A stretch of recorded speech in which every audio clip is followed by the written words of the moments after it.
It's the day after the Super Bowl, so there was zero traffic coming in this morning, and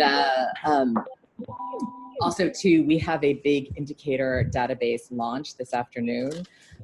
So I know there's a lot going on today. So I wanted to thank everybody. I'm sure we'll have people straggling in, and we have a bunch of folks on the phone. So I wanted to get started and just talk about why we wanted to come together. And Jesse and Mike and Kurt, I'll let you guys all introduce the substance piece of it. But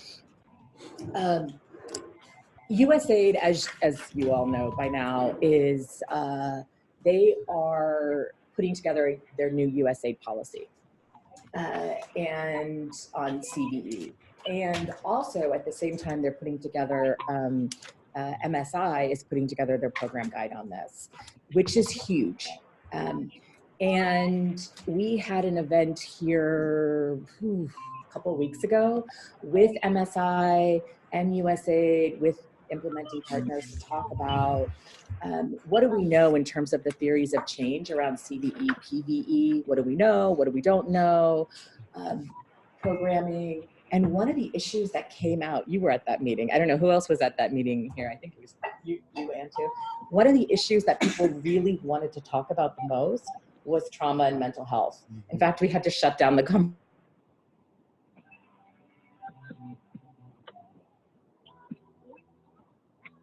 To the USIP meeting about a week later as well. That's right. CVE. So that's right. It's a real salient issue. Yeah. That's right. So, so that's what came out of that meeting. So that's why we put this together. I know that you know, we have the initial speakers who have been doing considerable work on this subject. Let's just be honest, we don't have a good grasp on it right now, but there is work getting done. And, you know, Mike and Jesse and I have had a lot of conversations about this. We want to at least be making sure that our programs are doing, you know, are implementing the knowledge we do have in this area, and not doing what, you know, they're doing best practices, and we are not doing what we shouldn't be doing. So that, that's really a big focus of this discussion today. So let me start. We have a lot of folks on the phone. I'm going to let the speakers, what they're doing and what they're working on was all in the invitation, so I'm not going to talk about that. As you can tell, I'm a little sick, so I'm going to try to save my voice. So please, everybody in the room, stay 3 feet away from me. Wash your hands. So I'll start. I'm Liz Hume. I'm the Vice President at the Alliance for Peacebuilding. And Salinas at FHI 360. Scott Meehan, I'm from IREX. Robin Nelson, FHI 360. Paul McCarthy, I'm the Europe Regional Director at the International Republican Institute, but with a strong interest in CVE issues. I'm Liza Hamilton. I'm the Director of Global Violence Prevention and the Director of the Forum on Public-Private Partnerships for Global Health and Safety, and the Program Officer working on this study, trying to determine what happened to the American diplomats that went to Cuba and China at the National Academy of Sciences, Engineering, and Medicine. Jesse Morton, Executive Officer at Parallel Networks, an organization dedicated to combating polarization, hate, and extremism. And we run an ecosystem that we call Light Upon Light to deal with domestic radicalization. My name is Michael Nickenchuk. I'm a senior researcher at Beyond Conflict and their Innovation Lab for Neuroscience and Conflict. I'm Kurt Rhodes. I'm the director of QuestScope, an organization that for the past 35 years has worked with Arab youth in the Middle East, particularly on issues of marginalization. I'm Abby Yarger from DAI. I am Bruce Schwartz, and I'm from Parallel Networks and the National Academy of Sciences. And I'm Melanie Greenberg from Humanity United, and when I was here at AFP, I co-directed their program on rewiring the brain for peace. I'm Michelle Barza. I'm an independent consultant currently working with Beyond Conflict. And on the phone, Anita, do you want to start? I'll just go down. So Anita. Oh, sorry, I can't. Anita, do you want to introduce yourself? No. Okay. She has an organization that works on mental health and trauma. Thanks, Anita. Jenny? Jenny? Hi, Jenny Morrison with Corona Center for Peacebuilding. Thank you, Jenny. Git? Yeah, hi, this is Kira Nordensoft. I'm with UNDP in the Crisis Bureau, specifically working on PVE. Okay, thank you. John? Hi, I'm John Jordan. I'm a Peace and Conflict Advisor with Mercy Corps. Great. Karen?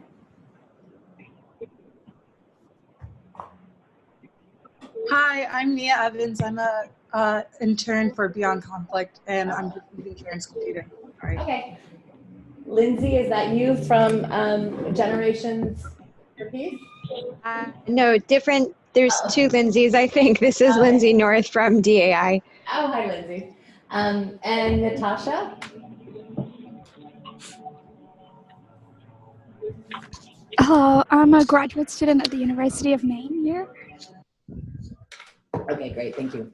So what is important to know is that some of the implementers sitting around this table are the folks that are actually doing this work in the field. So, we have some really key implementers. Not a lot of people are doing this work, and that's the one thing that we have found. So we are going to try to make sure that among the implementers that we keep them involved in this conversation and working with it. So with that, I'm going to turn it over to you all. Very good.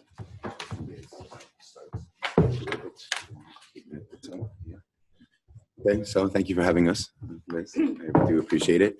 My name is Jesse Morton, and as most know, I myself am a former extremist, a former jihadi recruiter, who from 2003 till 2011, mid-2011, I was arrested 2 weeks after they killed Osama bin Laden in Abbottabad. I was brought back to the United States to do incarceration time, and I was released March 2015, having completely deradicalized and having set about, after cooperation with the government, in trying to do what I could do to make amends for the damage that I had done as a propagandist. And I reintegrated into society without any form of de-radicalization care, or without any form of countering violent extremism programming, rehabilitation, and adjusted to a new landscape here, living in Northern Virginia from New York City. And first worked behind closed doors as an analyst and an informant, actually, for the FBI. I was able to re-embed myself in the extremist network that I once belonged to, and operated for a time until in February of 2016, I was outed by the Washington Post as an informant and had to face decisions about what to do with the rest of my life, and decided to go public as America's first former jihadi extremist.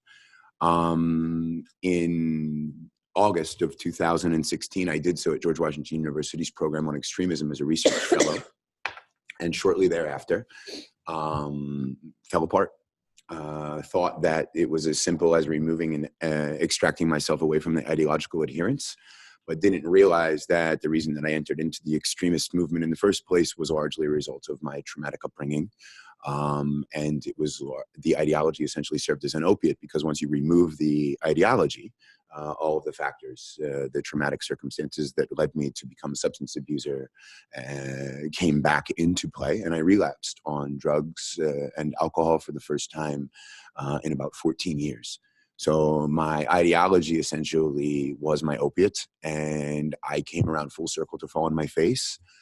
Was reincarcerated after the relapse, and set about deciding that I still wanted to pursue doing what I could to prevent and counter violent extremism. Came out back on my feet and started this organization called Parallel Networks. The idea behind Parallel Networks is that it's not sufficient to think about individuals when we talk about countering extremism, and that we have to think about the networks that people belong to. And what we seek to do simplistically is to provide an alternative network, an alternative sense of meaning, significance, purpose, an alternative worldview to that which extremists offer, built on antithetical principles. So basically, I reverse engineer what I used to do as a propagandist to embed people in the movement. And from 2017 on, as we build out this organization, we have now built a holistic ecosystemic approach to preventing and countering violent extremism here in the United States, where there is very little actual programming and actual countering violent extremism work up and running. And we have learned an incredible amount since that time. And one of the first things that I learned from my own experience is that trauma is prevalent, adverse childhood experiences are prevalent, but we don't have a lot of information about how to inculcate what we know from a trauma-informed realm, if you will, into this realm of practice that we oftentimes like to talk about, but very little, but very rarely, I think, can produce results that we can say work for certain. So we started this ecosystem that we call Light Upon Light about 9 months ago, which is hosted on a website called lightuponlight.online. And lightuponlight.online houses an intersectional group of collective programming that concentrates on every realm of what you might call the social service spectrum, from prevention to intervention to counter-narrative work, to rehabilitation, to reentry, to reintegration, to deradicalization. And what we try to do is we try to build them out so that they intersect with one another. So we have a protocol for counter-narrative work that is called Control, Alt, Delete, Hate.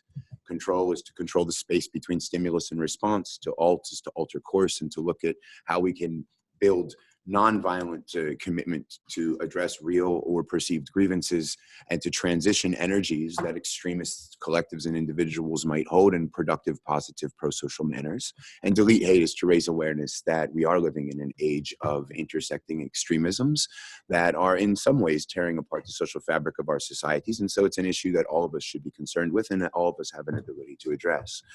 That connects to our Shift Hate helpline and intervention service, support and help for individuals and families touched by hate. It's a 24/7 helpline. We take our counter-narrative work, we embed it inside of extremist movements, and we make breakthrough connections. We concentrate on locating and identifying and communicating with the hubs of extremist networks because we consider networks weakest at their hubs, and we consider it most effective to deal with the people that are actually recruiting others, radicalizing others, and pushing others to radicalization. And through the Shift Hate Intervention Initiative, much of this work that we're putting together to formulate a Center for the Study of Trauma and Radicalization has come about. The pro-social network that we utilize is called Society Against Violent Extremism and Hate. And the idea is that if the counter-narrative work affects you and impacts you so that we can communicate and we can affect behavioral and ideological change through the Shift Hate Intervention Initiative, then we can facilitate your sense of belonging and we can reorient some of the skills that you had as an extremist into the Save Hate network so that you can contribute to the cause and so that intervention becomes less about one-on-one work with me or another interventionist, and it becomes more about giving you something new to belong to. In order to conduct the interventions, I work with an array of former extremists. I work with survivors of extremism, and I've been adding P or CVE practitioners, academics, researchers, and even just good people that I meet along the way that I feel would be particularly appropriate to conduct interventions. People like Daryl Davis, who's an African-American male who goes to KKK rallies and de-radicalizes KKK members simply by showing up as an African-American and building bonds and building trust. The Save Hate Initiative is where we pull our interventionists from. But in the course of doing the early work, we have recognized that the system that we've built is appealing to a lot of people, and we've done some very high-level intervention work. We're one of the only organizations that is conducting work with people that are terrorism-related offenders in the United States that are returning home from prison. We are now expanding. We work with former white supremacists. We work with active white supremacists from all sorts of ideological variants. We work with the incel community predominantly, which is something that no one else is touching. And the targeted violence communities, we concentrate on those organizations that are sort of in the murky era of the porous border between the far right and the white nationalists or the more just radical right in general. And so we do so in a very different manner where we differentiate between cognitive radicalization and violent extremist behavior. We consider radicalization a neutral term. We have a very different way of thinking about things. And a lot of the reason that we think about things differently is because I've been honored and privy to engagement with organizations and individuals like the Alliance for Peacebuilding and the peacebuilding community in general. And one thing that I've learned in being able to embed myself with the community that represents countering violent extremism or CVE work in the West versus the peacebuilding community, which is working internationally, is there's very different fundamental principles upon which these practices are performed. And I think that if CVE domestically for us is going to be effective here in the United States, we have to build a paradigm that's based largely upon what we've already known from several decades of work in the peacebuilding realm. And so for today, I think what we're basically doing is we're introducing 3 people that are part of a collective, a community of practice that we're putting together called the Center for the Study of Trauma and Radicalization. Because what I've learned is that as an interventionist that has conducted a lot of these sort of high-level hubs of network interventions, you get to a point where you have breakthroughs, where you establish a rapport with an individual. And you're working on the ideological components. You're working on looking at how the personal life experiences have allowed a person or facilitated the radicalization. You're looking at why they adopted the role that they've adopted inside of the movement, but you get to a point where you see a direct correlation between oftentimes what is an adverse childhood experience or some sort of indications of trauma. But as a non-specialist, that's where the former extremist, the victim or the survivor of extremism that has established a rapport because they were uniquely qualified to relate with this individual, right, can no longer do the work at a level where we could produce measurable outcomes, best practices, and make sure that we're not doing more harm than we are doing good. And so in doing that, I decided to pull the people that I've met along the path and the most fascinating people that I've met along the path, 3 of whom are sitting here on this panel beside me today. Not that you aren't all fascinating. Exactly. Yes, exactly. Sure. All of you are fascinating. Sure. I'm not very fast. And so I think I'll just do sort of anecdotal sort of descriptions of maybe 4 or 5 cases where things came up where it's like, okay, what do we do now? So for example, we worked with the individual that organized the Charlottesville rally, Unite the Right, and then decided that he was going to announce a anniversary rally here in Washington, D.C. that essentially shut down the city because 22 extremists showed up in the face of 5,000 protesters that were vehemently opposed to what they believed in. And during the course of his organization, that rally, I reached out and I said, I'm a former jihadist, and I just like to get to know you and figure out what it is that makes you tick. A lot of what was covered in the press and in the public and a lot of what was displayed by him had nothing to do with what really was going on. This was an individual that had suffered severe trauma as a child, who had gone on to sort of run away, find a sense of belonging with an array of different ideologies, particularly the far left, but really found that his frustration came from graduating from the University of Charlottesville itself with a bachelor's degree in human service work and then not being able to find work. And he felt like it was because he was a white male, like priority was given to minorities in that space and in that field. The intervention actually ended up failing. It did not work. It helped him make a commitment, an absolute commitment to nonviolence. But when it got to the point where we opened up the wounds and we started to work on a case study with the childhood experiences, he himself admitted that it was very difficult. The holidays came around. We had him to a point where after the rally, he was he had moved from Charlottesville, relocated. He was moving things for U-Haul. Looked like he was going to leave the movement. He made a YouTube video, said he was going to leave the movement. The holidays came up and he completely collapsed and went back on actively and started to espouse what he previously espoused and continues to do so today, although it's at a bit more of a moderated level. That was one of the earliest cases where I figured very early on, we don't know how to deal with this space once we got to that point. We opened up wounds that essentially allowed a re-radicalization where there was progress. Other cases are, for example, an individual that came home from prison. He had joined Al-Qaeda. He was flown back from Pakistan. He was supposed to do life in prison, but he was left out of prison, having provided evidence of some fighters that he witnessed that traveled there. He changed his ideology. He was supposed to be in the witness protection program after being released abruptly from prison. And me and my partner found him in a shelter in New York City, where he was essentially slipping backwards and was in trouble with his probation officer for starting to frequent a radical mosque again, and was slipping backwards. We conducted work and we continue to conduct work where he's stable today. But the problem is that in the course of conducting that work, we have an individual who's stigmatized. We have an individual that cannot find housing, right? And we have an individual that is living with a woman who is abusive and physically harming him. And he is and that is going back all the way to the child abuse that he himself experienced when he was a child. And so we, again, a situation where I'm a former extremist. I know how to address the ideology. I know how to address and understand what he went through and where he's at today, but I don't have the professional background to deal with the trauma-informed stuff. And I don't know the proper, we've done some experimental work, but I don't know, how to handle that.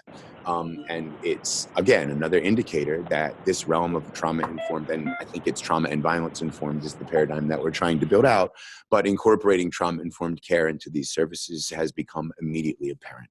Other cases include the former commander of the National Socialist Movement, the largest neo-Nazi organization in the United States, who believes that his radicalization was solely ideological and rational. And we know and we see that if we're going to take him on a path that takes him from a level of disengagement into full-blown deradicalization, there's only one way that we're going to be able to do so, and that is to get into the deeper emotional sort of traumatic wounds behind it all that he's afraid to open up, and that I myself don't want to open up because of what happened to people that preceded him. I work with the star of the Caliphate podcast, Rukmini Callimachi's famous New York Times podcast, who re-radicalized after returning from joining Syria, living in Canada, went public at a podcast, admitted to killing someone, and then was subject to immense scrutiny in Canada calling for his arrest. But they don't have enough evidence to incarcerate him. So he's sort of, wandering around Canada, re-radicalized, was on Telegram, and we released a counter-narrative tool that took back the English language jihadi magazines that originally radicalized him. He saw that and them on Telegram, reached out, said he was going to behead me. We engaged in a conversation that continues to today that is now transitioned into his disengagement, but not de-radicalization. He's now suffering from symptoms that are apparent PTSD. He is fighting at work.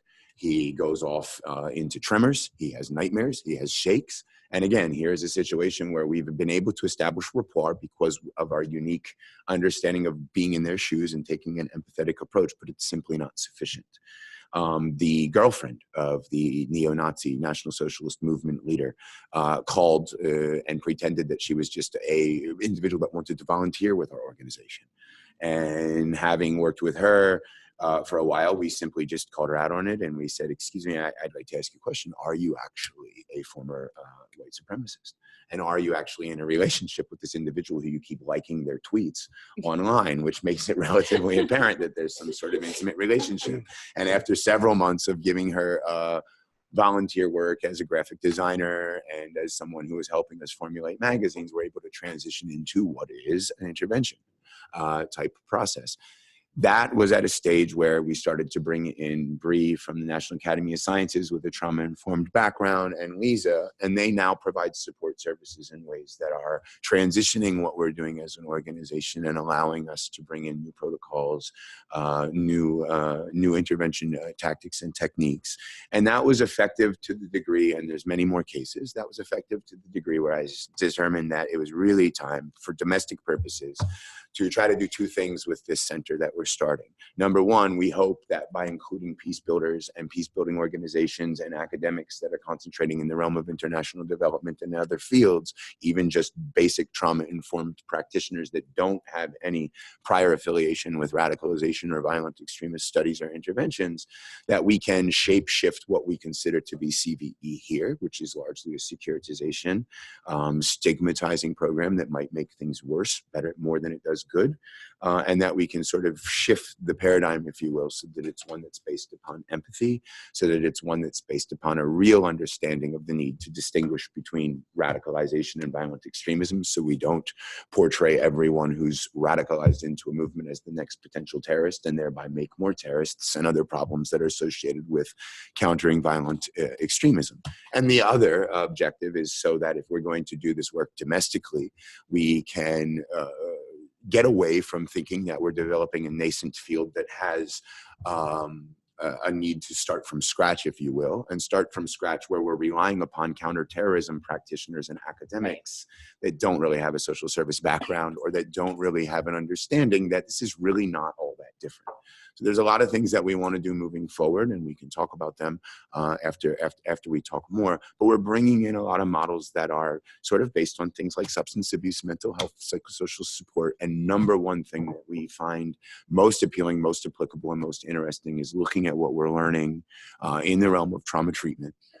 in the realm of trauma-informed care, whether that's with regard to collectives or individuals, and sort of pulling it into what we do in the intervention space, but also thinking about how traumatized brains process messaging, right? And how to counter message if we understand that the majority of people that extremist propaganda appeals to might themselves have some degree of trauma in their background, and that would distinguish the way that if we rationally focus on deconstructing the ideology, we may also, and we see a lot of evidence that that's the case, we may also actually be doing counterproductive outcomes. And so there's so much to talk about in this space, but essentially what we put together is a team of some of the people that I think have been not only are doing some of the most interesting and fascinating work pushing these fields, both peace building and countering violent extremism and preventing violent extremism forward, because there's sort of like that confluence because of all the funding for CVE, and we have to figure it out, but also individuals that have been most helpful in helping myself make sure that I get my own de-radicalization right. And so I'll end there. It's an honor to be here, and I think we'll kick it off to someone that would like to go next. Thank you. You got to pick. Let's start with. Yeah. Can I just say one thing? I'm going to say this about, thank you, Jesse. That was great. Mike, I'm going to say this. I have to tell you, over the last couple of years, and I've told you this, you know this, you are by far doing some of the best work in understanding what the issues are and then how to apply them to programs. And so I can't say enough about your work, and people need to read it and internalize it and take it all in. And so with that, be brilliant. Set you up for that. Maybe one more cup of coffee to deal with that. So yeah, my name is Mike. You can call me Michael if you're my mom or you're mad at me. Same with Elizabeth. Overlap's quite strong. Or if you're taking like the SATs or something. So I study two things. I study mental health and I study violent extremism. And only recently have those two worlds come crashing together in very interesting and innovative ways. The more that I've spent time in places where the reality is they're enmeshed, they are inseparable. Most of my work focuses on the Middle East. My family comes from Guatemala, but for much of the past 10 years, I've been focused on Jordan and Syria. I've worked with some young extremists. I've worked with young people who are not extremists. I've worked with extremists who are not traumatized. All colors of the rainbow on there. And all of my research in neuroscience is guided by fundamental questions that arise from relationships. And I think that's a really common touch point between me and Jesse, in that relationships are how we're going to understand, how we're going to do better science, and how we're going to get science into programs in an easier way. So at this intersection of neuroscience, extremism, mental health, it is an absolute minefield. From the research perspective and from the practitioner perspective, from getting these things and having some translational relevance. So I'll start with an example to make it more and work backwards from that. At Beyond Conflict, we just wrapped up a study of an interesting mental health program that we're doing for refugees in Jordan, and Kurt can speak a bit to this later. And it was really one of the largest neurophysiology studies ever done in a refugee camp, focusing on neurophysiological and self-reported symptoms of PTSD. So trauma, stress, and I want to expand beyond trauma, because trauma is a very, very specific word that's very misused. The experience of stressful events and how someone interprets those events can have a profound effect on someone's brain, on someone's psychology, and on their body. It has clear marks in the way that you process information, in the way that actual communication between neurons and networks in your brain communicate. And it also has an effect on your physical body. There's clear signs of this in how your heart works and how your lungs work and how your circuitry, your nervous system communicates with every fundamental organ that you have. For example, it's very common, what we call alexithymia, a condition among children who have experienced severe stress and trauma, that they don't know how to label what a feeling is. So that knot in your stomach, to you, it could be hunger in one moment, yet in another moment, depending on context, it's anxiety. Same sensation, butterflies. Are you sexually attracted to the person in front of you? Are you hungry? Or are you anxious? It's the same physiological input that you have, the same signal, but it can mean many different things. And the ability to interpret what the experience that you're having is is really important for you to navigate the social world around you. And trauma has a severe impact on that. And that's just one small example. So we conducted a study of 160 refugees who went through a community mental health program, and we traced evolution of their symptoms over time, self-reported symptoms, but also markers in peripheral neurophysiologies, particularly as indexed by heart rate variability. So that's the spaces between the beats of your heart, not your BPM, not your beats per minute, but the spaces between those beats and how regular those are is a clear sign of how well your heart is communicating with your autonomic nervous system. So we also traced those indicators alongside community political outcomes. So looking at things like trust, looking at things like intergroup anxiety and interaction of intergroup anxiety. And it was one of the first studies to trace physiological markers of trauma and changes in those physiological markers with those community level political outcomes. And there's strong trends in that data that do show that there is significant impact on community level political indicators if you have changes in mental health symptoms. So the reason we did the study that way was because mental health doesn't take into account politics and political outcomes, and political science doesn't take into account mental health beyond maybe indexing PTSD symptoms at best, but often using as a proxy for trauma exposure to violence, which is a terrible proxy because the interpretation of an event can lead to very different symptoms. Two twin brothers can watch their mother get raped, and one develops PTSD and one does not. It's exposure to violence, yet 50% symptom development, 50% no symptom development. So taking an indicator of exposure to violence is relatively useless when it comes to understanding its effect on subsequent decision making. So when we think about violent extremism as a subset of this, it's a subset of political outcomes, right? It is a political outcome. It's a choice to commit violence, to commit group targeted or individual targeted harm for political or social aims. And it's important to distinguish it in two different things. Violent extremism as violence, violent extremism as extremism.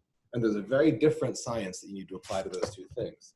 Violent extremism in many cases can be placed along a continuum of violence, whether it's intimate partner violence, whether it's gang violence, whether it's getting into fights at school.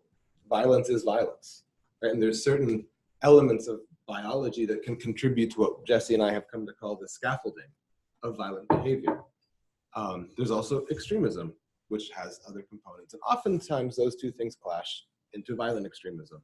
It's a very scary cocktail, especially for us in the West, because it's threatening to us. I think one of the reasons why domestic CVE isn't sexy is because there's no money in it. To be honest about that. There is definitely no money. And, yeah, exactly. So why are we going to be interested in it? So it's important to start out from just the scientific perspective that biology plays a role in all social behavior.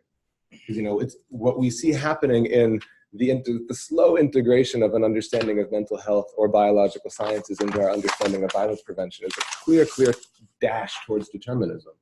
Everyone wants to find the one thing that causes people to be violent so that they can make a lot of money, so they can get the programs, they can get the grants and run with it. It's not going to happen.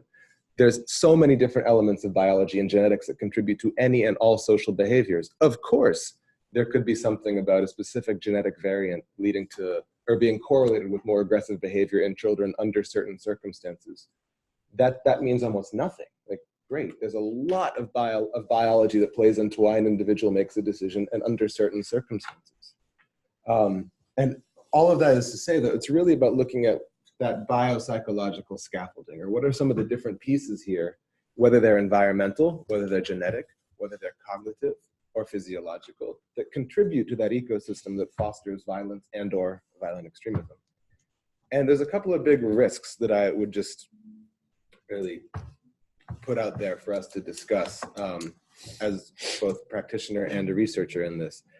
On the research side, it's really important that we maintain a focus on what we don't yet know.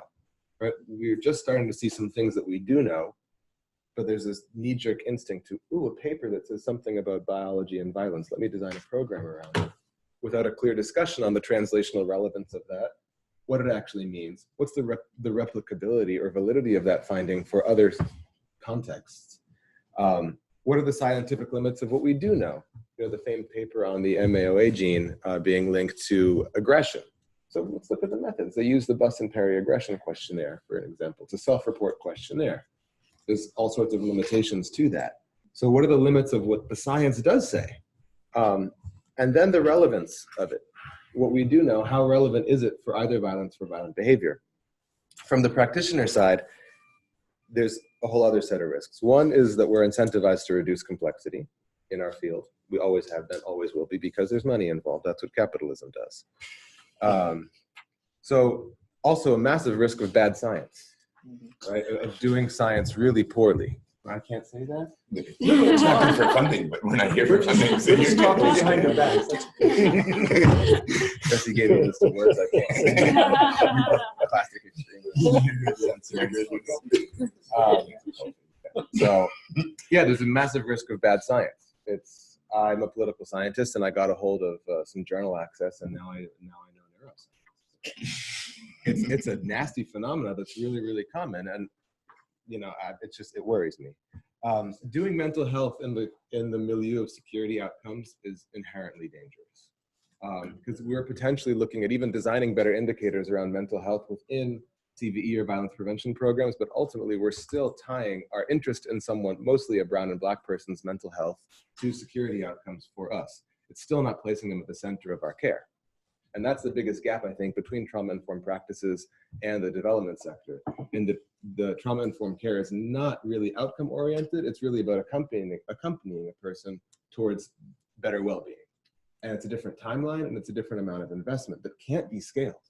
So how do we do this at a community level? How do we scale this in a way that's sustainable, that doesn't rely on practitioners that cost way too much, that don't speak the right languages, and we're never going to get the investment to build social work schools in every developing country. It's not going to happen. So what do we do? What do we build that are community solutions using principles of trauma-informed care that also capitalize on the inherently embedded nature of people in their communities already, where people aren't going to move, or itinerant communities, or communities of migrants? You need a clinician. It's not going to happen. You're not going to have enough money to train a clinician who's willing to move and go on a boat and risk their life between Turkey and Greece. It's not going to happen. You need to have someone on that boat who has the skills in the same way that we saw in the public health space in the 1980s with Donde no hay doctor, the book that was developed in Chiapas for community mental health care workers based on the recognition that we're never going to build enough hospitals. It's not going to happen. We have to have safe deliveries for babies in places where there will not be hospitals for 10 years. We need to find something similar that integrates mental health into peace building at the community level. And I think we're slowly getting there. It's just going to take a concerted effort. Yeah. Perfect. Thank you. Liza, would you like to bring in? Hi. I have a lot of different observations from a lot of different areas in terms of just working with Jesse through parallel networks, directly with formers, as well as a background in, I was a rape recovery counselor, and I also work at the National Academy. So I thought I would kind of integrate some of these perspectives together and bring you a little bit of what the Academy has worked on and sort of my own experience. I'm also a third-generation Holocaust survivor. So working with former neo-Nazis has been an interesting experience in and of itself, and I kind of want to bring some of that perspective to the table. So first off, observations from the ground, the conditions that made the radical. Working with this population, I see that some of them started with the original sense of social dislocation, traumatic life events like rape, lack of access to resources, money and education, being raised in violent contexts, being raised with ideologies that were born out of traumatic history. For example, you know, it's easier to become a neo-Nazi if your grandfather was one, right? Witnessing or perceiving injustice, political or other underlying mental health or physical vulnerabilities, and as Mike sort of referenced, possible biological adaptations to exposure to violent context, inclusive of changes in the HPA axis, gene-environment interactions like MAOA, BNDF, and epigenetic changes, methylation of the NR3C1 glucocorticoids, which changes stress response. What do they gain from radicalization? A sense of community, protection, emotional support, financial other resources, a sense of identity, a sense of empowerment, a platform to express themselves after perceived oppression and abuse, a sense that they are affecting a larger political vehicle. So here is some of my observations working directly with formers of how trauma is parlayed into extremism. Essentially, the decision to radicalize against another race race, ethnicity appears to be governed in part by trauma and a lack of understanding of the other. An example of this is that the NSM has recruited rape survivors whose assailants were minorities. NSM is National Socialist Movement. It's the largest neo-Nazi party. I'm sorry. That's okay. It's our big neo-Nazi party. So they've recruited rape survivors whose assailants were minorities. Race, ethnicity is treated as the reason for the assault. So some individuals appear to join these movements because of their own sense of social dislocation and traumatic family histories that are bound up in racism and discrimination. So another observation that I've made working with this population is the inclination to counter perceived internalized oppression and subjugation. And this may be pushing some into extremist movements, and perceived internalized oppression is being used as a recruitment tool by extremist movements. So what's happening is somebody goes online, they see somebody who's white, who's getting beaten up, you know, and then they're getting really angry and they go to the movement, and the movement says, yes, we're being subjugated. And, you know, you shouldn't have white guilt apologist, extreme leftist ideologies. Come with us, right? So, you know, observations on the ground from the stressors of deradicalization. What happens then? Okay, they've left the movement. They've lost their community. They've lost their livelihood, which is sometimes bound up with that community. They lost their sense of identity. The population that they're trying to reach now is angry with them. So now that they've left and they want to become peace advocates, everyone's like, we don't trust you. They don't know when they're being racist or prejudiced compared to social norms, and they feel that they're being castigated. The news and media may be crucifying them. This makes them wonder if their children are safe. They feel like they're never going to be trusted. They need therapy, they need legal help and medical care, which is exacerbated by their conditions, right? If they have no work and they're under stress and they have legal problems related to this, then their physical health just starts to plummet, and they can't afford any interventions along those lines. Their health and depression are worsening from stress and isolation. In summary, there is little incentive for these individuals to change, as deradicalization often leaves them worse off than if they stayed in the movement, because now they're off on their own. So survivors also have their own intense struggles, and this is something that I'm very well acquainted with because my stepfather was born to a mother in hiding in a Nazi labor camp while her family was mostly murdered. And so he had a lot of problems with fetal programming, epigenetic issues, as you want to describe. And so I've seen firsthand how this affects that type of, how it affects the epigenome and the individual in general. Survivors of genocide discrimination have their own struggles with PTSD, methylation of the NR3C1 glucocorticoids, and others, depression, other mental illness, inflammation, and a host of associated medical issues that arise in part from a weakened stress response. They may also struggle to find footing and a sense of belonging years after the genocide occurred. So the factors that led an individual to radicalize are often multiplicitous and steeped in trauma, and those who've experienced genocide violence related to extremism also have biological, physical, financial, and social burdens. Yet many of our interventions for at-risk populations and survivors are siloed by agency, often owing to a lack of resources, focused on one element, for example, limited behavioral health interventions like CBT, prescribed for survivors in refugee camp areas, right? Or overly simplistic communication interventions, which, as Jesse mentioned, could have a boomerang effect. So my question to myself was, since I do work with violence prevention at the Academy, can we borrow from effective strategies and frameworks found in other areas of violence prevention? So, you know, a few months ago, my forum on global violence prevention put on a workshop at the academies where we looked at the syndemic model as possible framework for designing future interventions. What the syndemics model is, and once I explain this to you, it's going to make a lot of sense because you already know what it is. The syndemic model describes co-occurring epidemics that have a multiplicative effect on the bodily system through the adverse interaction of two or more diseases or health conditions, whose interactions with social conditions exacerbate both the prognosis and the burden of disease.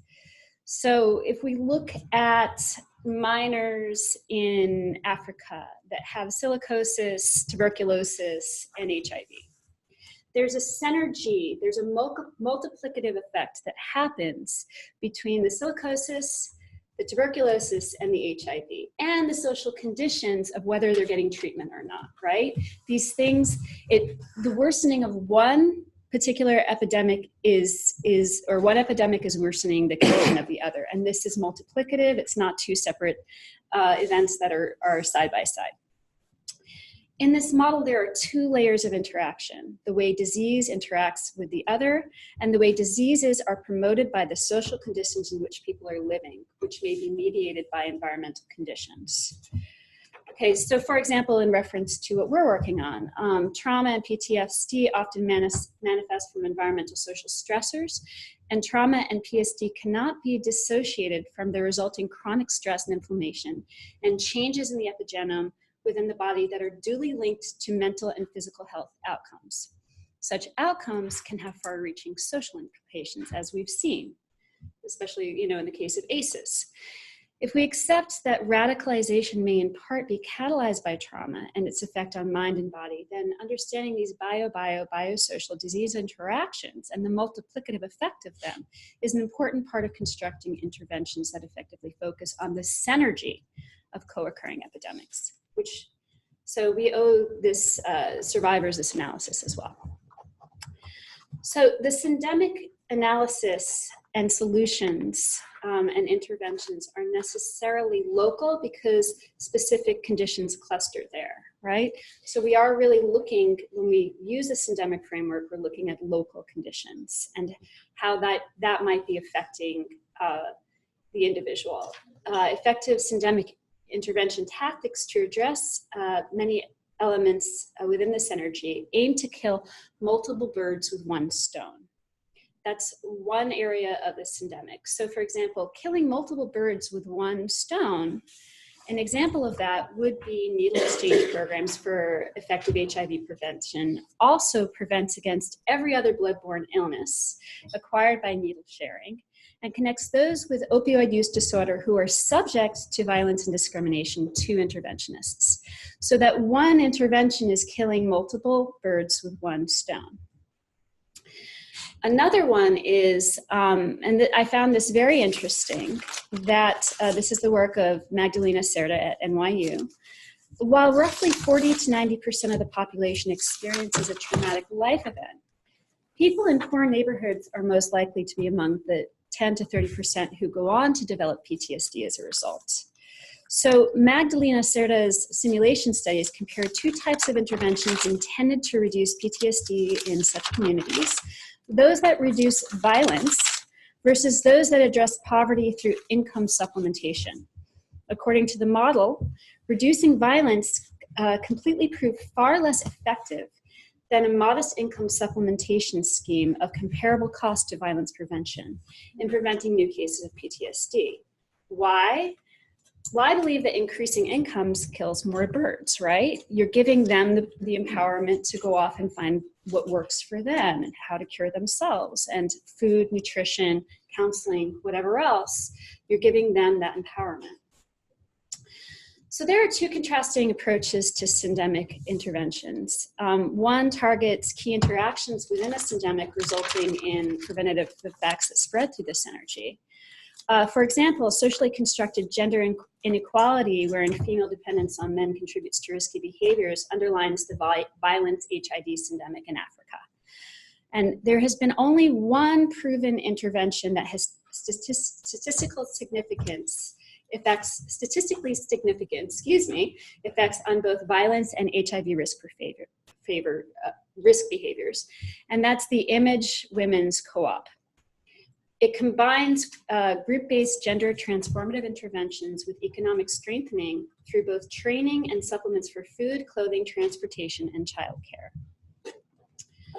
The other addresses the outcome of the syndemic relationship and therefore the syndemic as the whole. So if we go to Vietnam, we have the livelihood integration for effective depression management. The LIFE DM aims to provide low-income women with effective skills for managing depression through group therapy that incorporates mood and stress management as well as skills building in problem solving and communication. It also provides livelihood supports, including microfinance loans. A controlled study found that the LIFE DM intervention package produced significant treatment effects for depression as well as for income, self-efficacy, and support. These gains persisted through scale-up. Now, the success of this program has far-reaching implications because major depressive disorder of mother affects about 6 to 17% of pregnancies worldwide and can lead to negative outcomes such as preterm delivery and later mental health problems with the child. As you can probably discuss, it has a lot of issues on developmental programming, as it has lasting effects on the offspring in terms of epigenetic mechanisms. This is what we see in fetal programming when we deal with Holocaust survivors. And so this may have implications for both survivors and future radicals.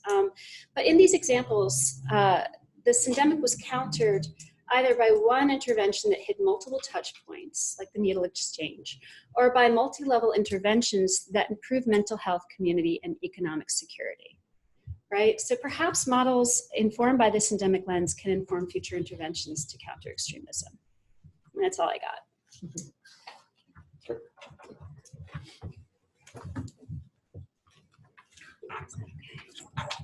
Thank you. A lot of what I have to say this morning derives from two experiences.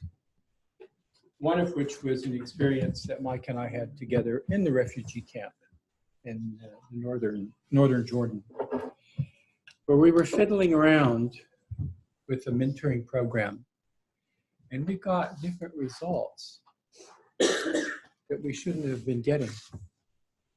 You do something with 3 kids, and you get 3 different results. Or you do something with 6 kids, and you get 8 different results. Is it because they were different? Is it because we were different? What's going on? What causes a response? As Mike said earlier, one twin sees violence and has one response. One twin sees violence and has another response. So what's going on? My experience over the past 40 years, because I have lived in the Middle East for 40 years and still actually, I'm visiting here, you might say. Most of my work has been done with marginalized youth. These in the past were those young people who were outside of society. We called them street kids. They were outside of education, so never enrolled or dropped out. They had been incarcerated or post-incarceration. Real simple categories, right? Then they became refugees and IDPs, internally displaced persons. And I had 2 thoughts in the first 20 years or so, that these are not bad kids.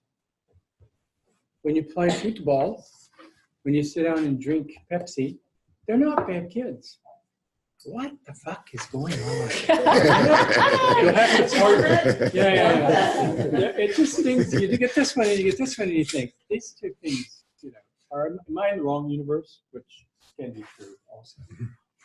So then I found myself lost in the PCVE ocean. Southern ocean. All right? I mean, it was just like a tidal wave. And suddenly, all these messy kids that we couldn't figure out became the dangerous ones. And I thought, but they kind of look like people on Time Magazine's cover. But those guys on Time Magazine's cover look like my neighbors, right? So massive cognitive dissonance. So I thought, what am I going to do about this? Well, in typical form, the problem brings itself to you. We once had up to 4,000 university students trained to mentor 3,000 incarcerated youth a year in Jordan. That's a lot of kids, okay? And we had entire books of mentors from the universities, because you have to have a picture and the data, because there's another picture that goes on the card on the mentor, so that when that person is found in a community, the community knows it's okay for him to hang out with our kids, or it's okay for her. So that's a lot of pages to read through. And the program went fairly well. And then I had a discussion in 2003 with one of these tall young men with a beard and the cap and the appropriate dress.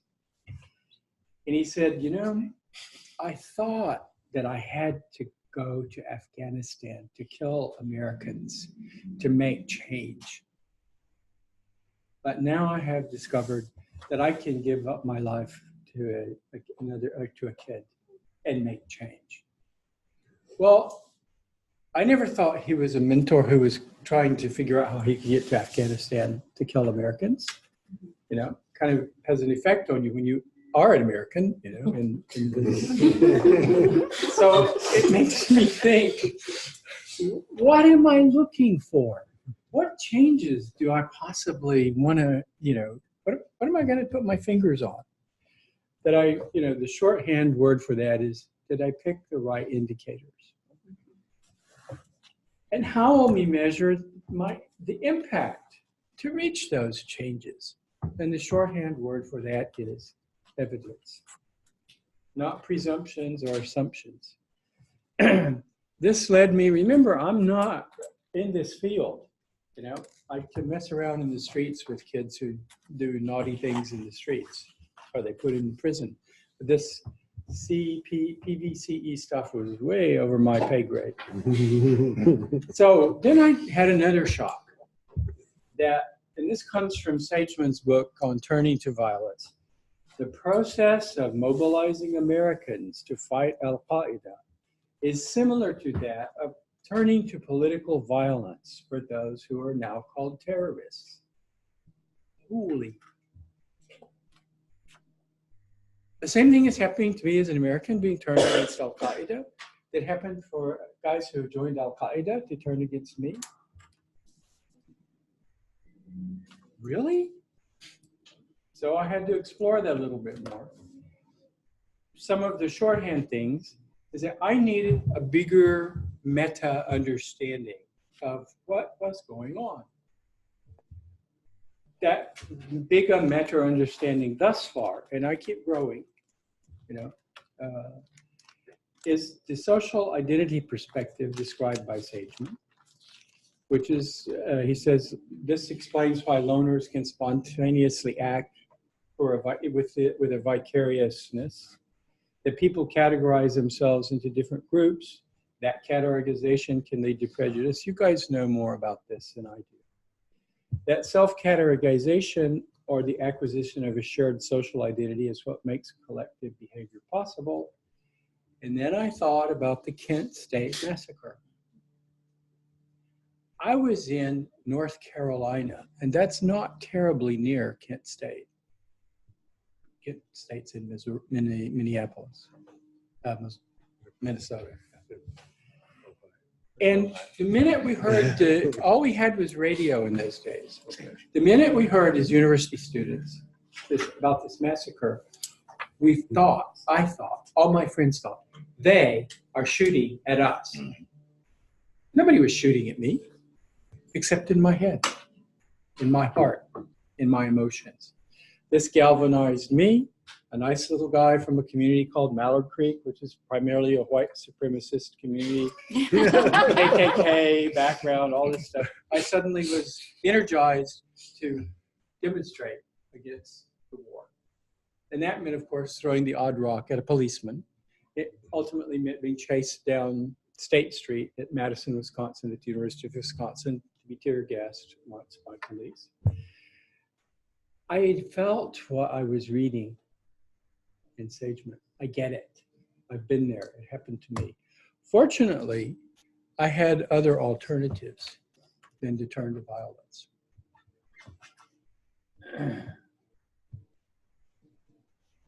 I'm aware in my constantly developing dialogue with Mike that it's not what you think about me that threatens me. It's what I think you think about me that threatens me. Okay? So, bunch of wrinkles, you know? Really difficult for a guy from Mallard Creek, North Carolina to sort out. I also understood that acquisition of extreme radical ideas is not the same as doing violence. So that helped me understand of these 4,000 mentors who dressed the part, they had varying degrees of that stuff inside of them. So before something happens, what kind of coffee do you drink together? Or what do you do?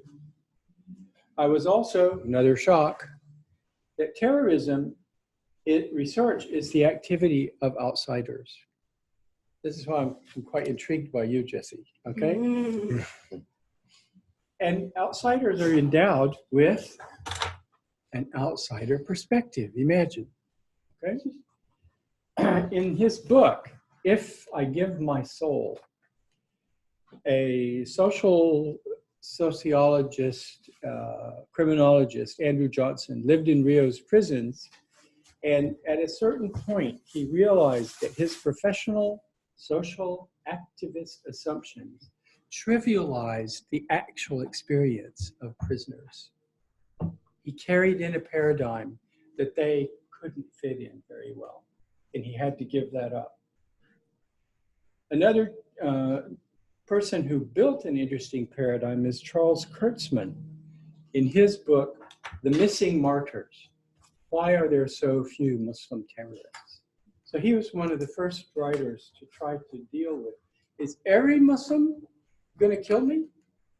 And when you look around at data, and you can't find enough Muslims who did try to kill me, then there must be some other idea about Muslims that I don't understand. Another interesting shock was that only after 1950s did states, constituencies, and scholars limit investigations of terrorism to non-state political actors.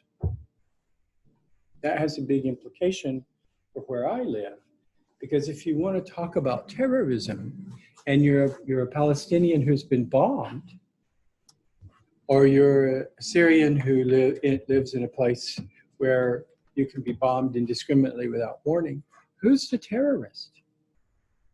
So if we can't study the thing that the state does, then we're essentially avoiding the elephant in the room. Another comment by Sageman is that violence and violence leading to terrorism is an aspect of a deep failure of the state to govern properly. Or as we might look behind us here, to be inclusive and democratic and peaceful for all of us. I also learned that you can't draw out this line and say, this is a normal social identity, this is when it gets politicized, this is, you know, there's no string to follow. And then Frantz Fanon indicated in his writings, he said, fighting back establishes pride and self-esteem in a discouraged and disillusioned community. It gives you your life. It gives meaning to your life. It gives you dignity. So now I'm really messed up. Okay? What am I going to do with things like dignity and bombings? I had 3 takeaways. Now I'm going through 15 years of stuff, guys, really fast here. So, political violence has political antecedents. I am not mentally ill. Political violence has political antecedents. If you want to talk about epidemiology, we just lost our syndemicologist here. She'll be back. If you've got something, you got to go back to what its cause was to understand. The second takeaway, what you resist persists. Straight out of Sageman. Self-identification with a cause, a group, either kinship or non-kinship, gives meaning. You take that away and you're alone. And it's very difficult to be alone in the universe. And I will add a fourth one. Sageman He didn't know Mike and he didn't know Jesse, so he didn't put this in. The fourth one is my personhood is a strong determinant of this stuff we're talking about. And what I mean by personhood is my biological makeup, my social background, my emotional experience, my experience in life in general, who I am, where and what I feel, my friends, how I respond to them. So I cast about, because I'm responsible for 80 staff and about 1,000 volunteers in Jordan, and 1,500 staff and 3,500 volunteers in Syria. That's a lot of people to wake up and think, wonder what they're all doing this week. You know? So I want to give you a case study in prevention of gun violence, because Jesse, I totally am in the picture that violence is a drug. Ideology is a drug. We're talking about addiction here. And some very significant writings on addiction have come out of Richard Rohr in Phoenix that we won't go into, but I wanted to flag it.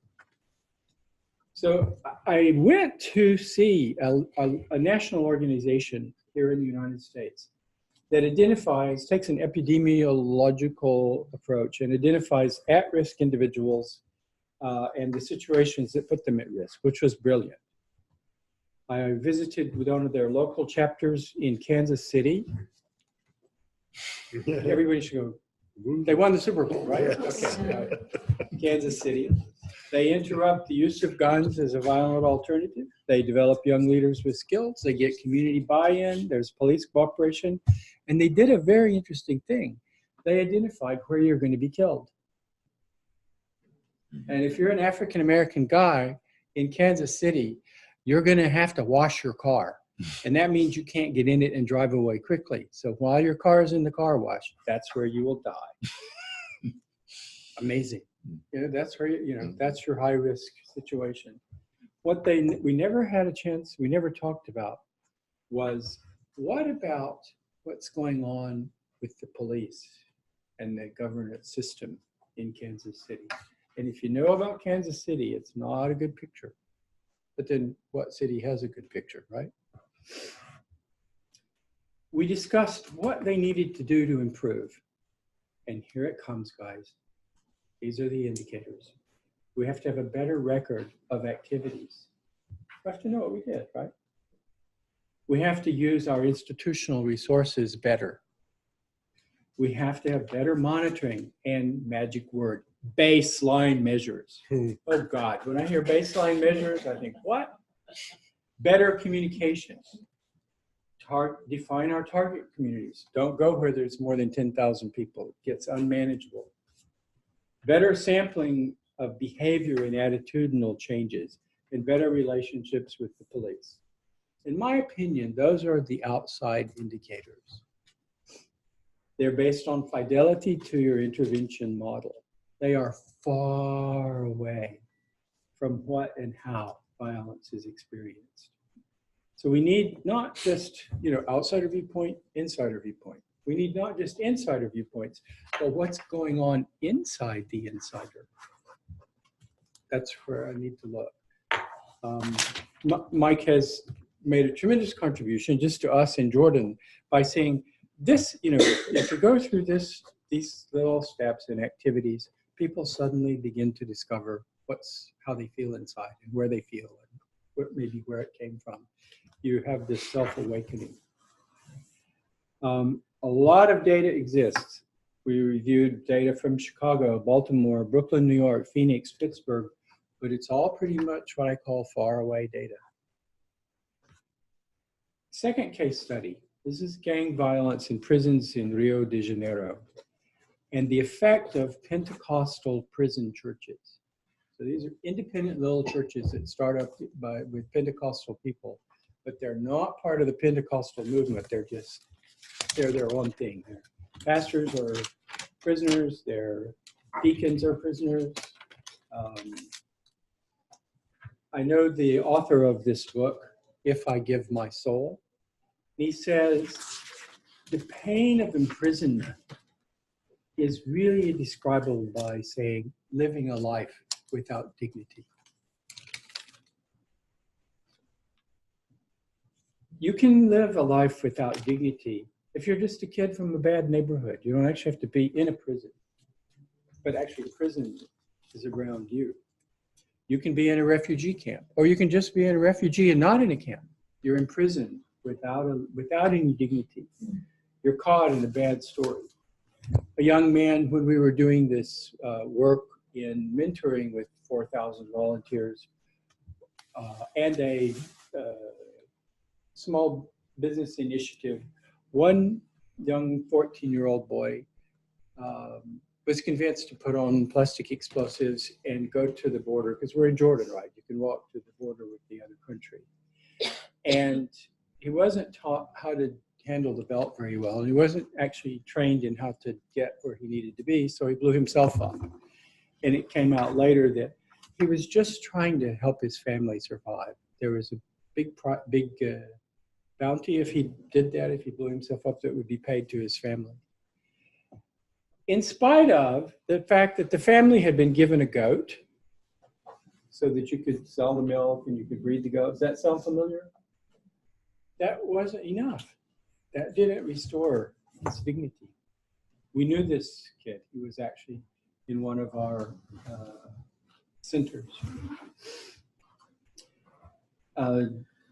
Andrew Johnson, in that book, If I Give My Soul, talks about the pain of being what they call in Rio, the killable people. People that you can dispose with and nobody pays attention. There's a lot of people who think they're killable. And there are a lot of people who think that the people are killable. Who do you turn to when everybody's against you? Nobody wants to live a life without dignity. And some of us can't bear it. So the social identity perspective for self-categorization is really a powerful paradigm for me to understand the interventions and approaches. In 1981, I was a professor in the School of Public Health at the American University of Beirut, and the assistant dean, and also an associate. You walk across the street and teach in the medical school from time to time. In 1982, the Israeli army invaded West Beirut, and for 3 or 4 months, we were bombed and strafed and shelled. When that period was over, the fighters were evacuated under international agreement to Tunis, and the families of the fighters were told that they could go home to the camps around Beirut where they lived. Sabra and Shatila were the names of the camps. I knew most of those people because I had volunteered in a little pop-up clinic, so to speak, in West Beirut. And when they went home, they were massacred. Now there's different takes on that. Were there 30 people massacred or 3,000? That's a pretty big difference, okay? But regardless, a massacre happened. And I knew many of the people massacred because they were captured in CNN news clips and eventually in a movie called Waltz with Bashir. All right? It's animated up to a certain point and then it goes real. The very first scene in the real, I knew the woman lying dead on the ground. She had been pregnant in her second pregnancy and mentally challenged and didn't understand first pregnancies or second pregnancies or why she couldn't live in her little house. And I thought, why is she dead? Who wanted her dead? I was so angry. Fortunately, I had other alternatives than, I had hair still then, and so I was younger, and I thought a lot about violence. The point of the writer of If I Give My Soul was that the Pentecostal prison churches created a space for dignity, a place to be publicly recognized as dignified, and a platform from which to live a moral and dignified life, which we will have to figure out for young men and women who have left their platform. Is there a platform for you to live a life where you at least could be respected? Last additional thing, this feeling of alienation is a spiritual thing. There's a writer, Howard Thurman. Is anybody familiar with Howard Thurman in the civil rights movement? He said, we must never underestimate the power of religion to instill self-respect and give people the ability to persevere in an environment that with all its cruelty cannot crush them. The additional readings that I've done about the ability of Black churches in the South in the 20s and 30s and 40s and 50s up to the 60s, and the ability that they had to engage with the legal system around them, because you can deal with a legal system because there are legal ways to deal with it, and there are non-violent ways to confront it. But if you don't have that, then it's hard to mobilize. But the critical quote from Howard Thurman that I wanted to mention is, hatred does not empower, it decays. And we descend into moral nihilism with hatred. Only through self-love and love of one another can justice prevail.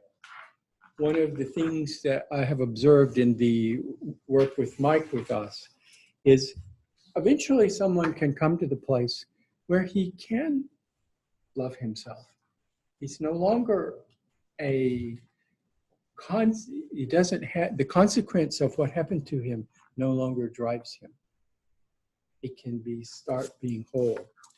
Then from some of the writing of Henry Nouwen, a Harvard professor of psychology, he said, we actually are all wounded healers. We are wounded, and in our woundedness, we can reach out and heal others. The reason I mention this is that these are paradigms for thought about what we will do as we attempt to consider that extremists / terrorists are worthy of redemption. It's a stretch, but they are. My last point is, I'm terribly encouraged. You may not think he's terribly encouraged, right? Terribly encouraged. One example for encouragement is the response to the opioid epidemic. Now, it's like those mother who pushed this stuff and made money off this stuff. Those are the guys. That's really cool. It's not unlike what happened to the United States in the early 1900s when the Food and Drug Administration was finally established to take formaldehyde out of milk so that children wouldn't be embalmed while they were living. Because there's no refrigeration, right? So one single guy set up something called a poison squad. And they ate this stuff. Young men, it has to be young men because they're pretty, right? Young men ate this stuff and started getting ill and dying. And so it created the awareness that we have to do something about this. So this is where I think we are in this journey to the center of the universe. Short conclusion, the social identity perspective is a valid lens through which to view turning from violence to terrorism. It is our informed understanding that will make a difference, not an ideology. The second, upholding dignity and restoring self-love are vital to the experience of being a healing human being. That would be our goal. Our indicators must be in close proximity to how people experience their own reality, their trauma, and their pain. So our position is, don't be far away. Don't measure surrogates for change. And the fourth is, our evidence must be based on externally verifiable observation, because our impact needs to guide us and others to better steps. So that's fine. Sorry, I talked a long time. That was beautiful. Thank you. so much. It was great. Yeah. So now I want to move, we have some of the top peacebuilding implementers in the room who are doing a vast work or on the call, the vast work of PPE, CVE here. So I want to turn the floor over to you guys to ask, okay, so what everything that they were talking about, so what, how does it impact your programs? How can it impact your programs? How can we continue this work? If we've identified that this is one of the key issues that we have to do better at, and I think who said it in the beginning, I think it was you, Mike, when you said, mental health and peace building, we're just starting to kind of, crack the nut on this. Not that there hasn't been work done on it, but how do we do it in a way that it's replicable, that it's based on good science, that we don't do harm? You can go down the, sorry, Robin's looking at me like, yeah, it's a tall order. So with that, I'm going to turn it over to you all to ask these really important questions, and then we can also talk about next steps of how we keep this community and add to it. And I will add, there's some very important mental health folks sitting in the room. We had some folks walk in just a couple minutes late. Do you want to introduce yourself too? I'm Belkis Lopez. I've been working in East Africa and working on prevention of violent extremism and working on other issues such as violence and instability in South Sudan along the north-south border. And on trauma, mental health, reconciliation, and mental health, transitional justice. So it's really good to be here. Yeah, so, and I'm sorry, you also work in? Yes, I'm Sibel Berzeg. I'm Vice President for Programs at Counterpart International, and we do a lot of work in conflict-ridden areas as well. And actually, we just had our team site in Afghanistan was blown up on May 8th of last year. So very close to. And so much information was shared from all of you. I'm sort of trying to process it all in so many different elements and dynamics. It's really fascinating to think about the implications on some of the work we're doing. Thank you. Yes. Yeah, I'm Faisal. I work in an organization called Ideas Beyond Borders. Our thing that relates to this is we work in a lot of universities in Iraq, mainly in areas that are close to ISIS. And if there was one word that I heard from many students I talked to was the word hopeless. And I've been very interested to see if there are anything that we can incorporate into our programs that deals with that subject. But we have about 70 people in Iraq, but we have 120 in Syria. So when you talk about a bigger staff that you know what they're doing in the morning, that's my feeling as well. Yeah, so we do work a lot of mainly Iraq, Syria, and Lebanon, and targeting towards youth. Thank you. And I'm sorry, did you? I'm Sarah. I'm a research assistant at Nice Education. Okay, awesome. Yes. I just wanted to add 5 very specific concrete steps that have been really helpful for me. I realized I didn't actually say what I do. No, which is usually the first thing people in DC say to you. No, I mostly work in designing community mental health interventions with a CVE lens. So the 5 things that I've learned from that process, because we've done sort of full stack, if we're taking from a tech metaphor, sort of full stack in developing the intervention itself and also following up with the research design and conducting the research. So the first thing that, to Faisal's point a little bit, is that in the core text that we use for our programs, it's called the Field Guide for Barefoot Psychologists. Jesse's read it. The Field Guide for Barefoot Psychologists. It basically is the first neuroscience book directed at refugees and migrants. It's awesome. Of what might happen to your brain and body as you're going to live through this thing that is outside of your control. And each chapter is accompanied with concrete steps to target the different biological processes that are negatively affected by different elements of that journey.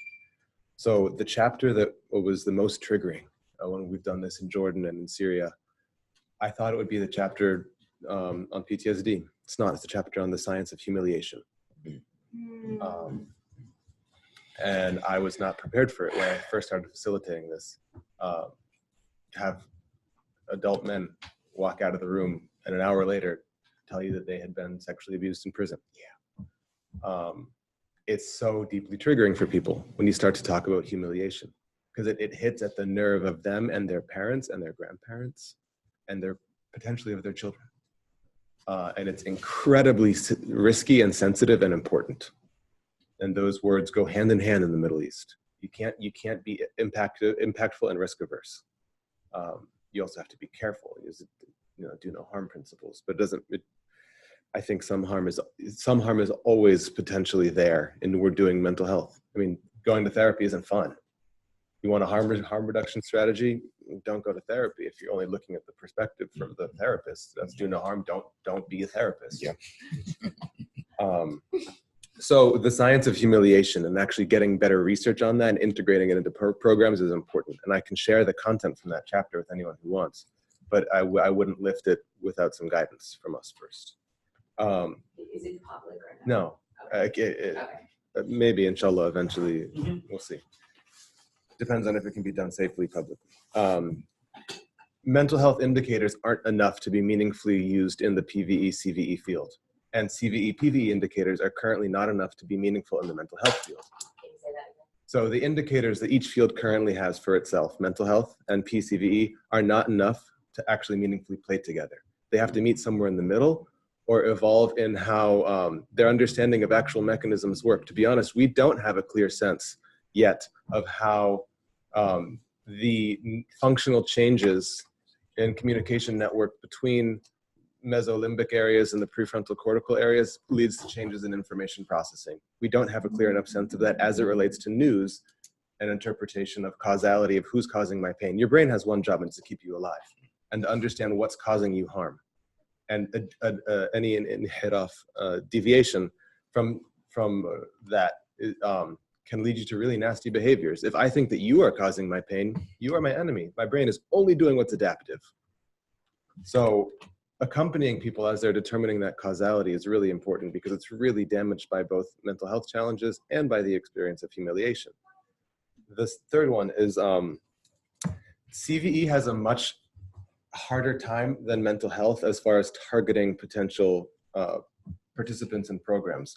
Mental health very often in mental health and psychosocial programming in post-conflict or conflict environments has the luxury of doing symptom screening in order to determine who's going to be a participant in an intervention, especially interventions that are used for randomized controlled trials.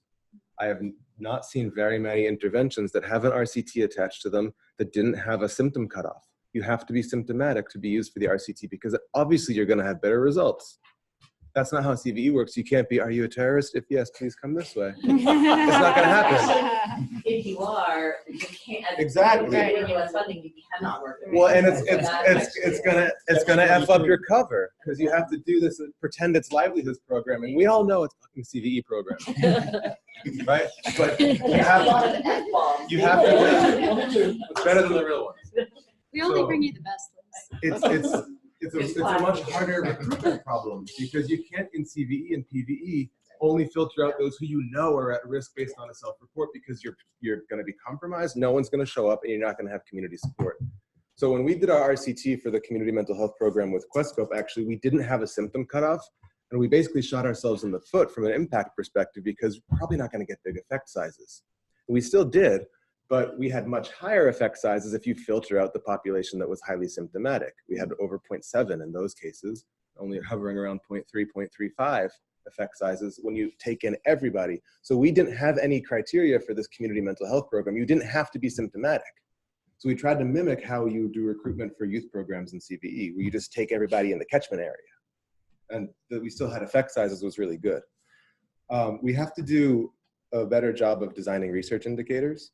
So don't just pick mental health indicators. Don't just pick 20 less people are less willing to use violence for a cause. That's a made up thing. No one knows what they'd do in a hypothetical scenario.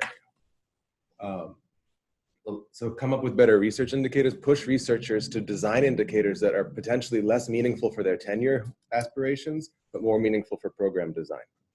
And then the last one is to actually push researchers to do a better job of isolating the mechanisms of change that you want to target when doing an intervention. So with something like CBT, and as Liza mentioned, CBT is targeting the interaction of a false cognition with a behavior that comes afterwards. I think this way about myself. It's not true, but I think this, therefore I behave 1, 2, 3, 4. So that's the interaction in your brain right there. So you can target that interaction. We don't know how to do that for CVE yet. Are we targeting how information is processed? Are we targeting relationships? Are we targeting aggression? Are we targeting disruptions to the stress response based on gene methylation or DNA methylation and epigenetic effects? We don't actually design around those specific mechanistic things that are broken down that contribute to that scaffolding of violence and extremism. So those are very specific things that we've started to do. And I'll put those in neater bullet points for you. Yeah. Yes, one more point. It's not long know here. These, I don't know how that turned out. I know people have a lot of questions. I just love you already. I have to say, Mike, you're just you're so intelligent. Oh my gosh. And there are bells and whistles going off in my head because, you know, a lot of what I studied, you know, when I was at GW working on my MPH was the epigenetics of genocide and war trauma. And when you talk about humiliation, I know that, you know, the highest rates of methylation were associated with rape and war trauma. That war trauma, it was rape that was the highest levels of methylation, which has implications for fetal development, right? You know, additionally, when we look at WHO guidance, UNICEF guidance, these types of things, we don't take epigenetics into account. There's no consideration of it right now in field guidance. And I'm hoping that the frontiers in the future, as we develop more intervention angles on epigenetics, will start to funnel into the guidance that is brought to the field, because it's important, because for people that don't respond to certain types of therapy, you can actually make their methylation worse. And that's something that we should take into account. Say that again, people who don't respond to therapy. Non-responders, so people that don't respond to certain types of therapies, you can actually make their methylation worse. Why? Because you're stressing them out more. You're causing more stress on them. So, you know, yeah, anyway. Okay, so I want to get into the room. Questions, and on the phone. Questions? Everybody's been sort of going. Yeah. Well, I was thinking about what you're saying about bringing mental health and the worlds of CVE, PVE together, the psychological and the political. And a couple of thoughts about that is, one is those are not the only worlds that are being brought together. It's also the researcher practitioner world. So when I hear Mike talk about choosing indicators, and in my experience of having to do research on these interventions, I'm working with donors who have their indicators. And even though I can push back, I can only push back so far.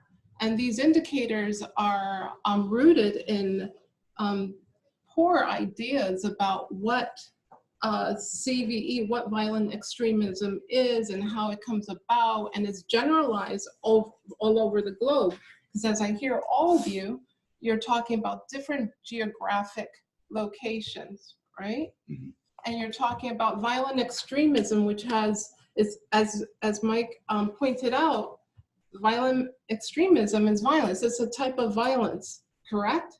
With a perhaps political aim, but the political objective exists on a continuum according to the reasons for this person joining. Is it because of the political aims? What else drove this person there? Is it fellowship?